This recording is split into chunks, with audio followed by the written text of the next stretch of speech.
Collins English Readers, in association with the Amazing People Club. Audio copyright, HarperCollins Publishers Limited, 2014.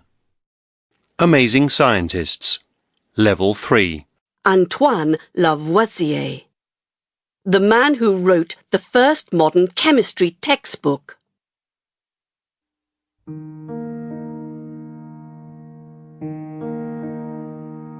I was a French scientist who people call the founder of modern chemistry. With my wife's help, I wrote the first modern textbook on chemistry. I discovered what water consists of. I died on the guillotine in the French Revolution. I was born in Paris on the 26th of August, 1743, into a family of rich aristocrats. When I was only 5 years old, my mother died and left me a lot of money.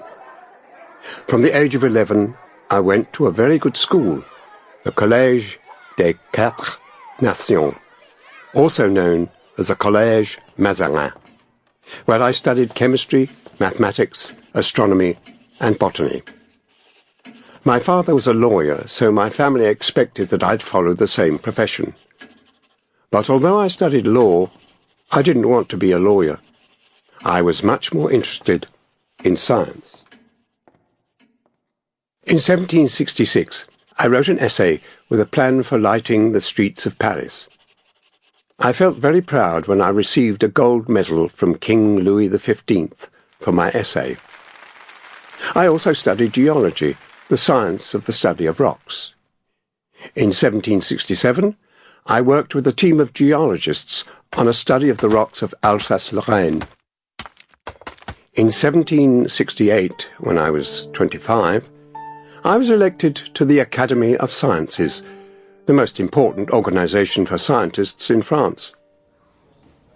In the same year, I started working in the administration of the Ferme Générale, a private company that collected taxes for the king. The Ferme Générale was hated by the poor peasants of France. Many of the people who collected taxes for the Ferme Générale were very rich, but they didn't earn their money in an honest way. They gave some of the tax money they collected to the king, but they also kept a lot of money for themselves. I knew this was wrong, and I tried to help the poor peasants. But I'd no idea that one day I'd die because I'd worked for the Ferme Générale. I was very surprised when one of my work colleagues, an older man called Jacques Pauls, asked me if he could talk to me about his daughter, Marianne. He told me that she lived in a convent. However, a rich and powerful aristocrat called the Count d'Amerval wanted to marry her. But Marianne didn't want to marry the Count, as he was almost 40, and she was only 13. This made the Count very angry. He said that if Marianne didn't marry him, he would remove Jacques from his job at the Ferme Générale. So Jacques asked me if I'd marry Marianne.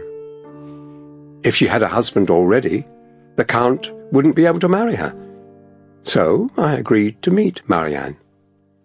I was 28, but in spite of the 15-year difference between our ages, Marianne and I liked each other. So we married on the 16th of December, 1771. Marianne continued her education at the convent, but we met sometimes, and we liked each other more and more. She was very interested in my scientific work and wanted to learn more about it.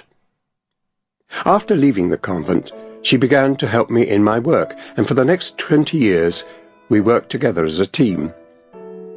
Marianne had learned English, so she was able to translate the works of English scientists. For example, the chemist Joseph Priestley. This was very useful for me, as it meant I could learn what scientists in other countries were doing. Marianne was also very good at drawing, and she drew excellent diagrams of my experiments.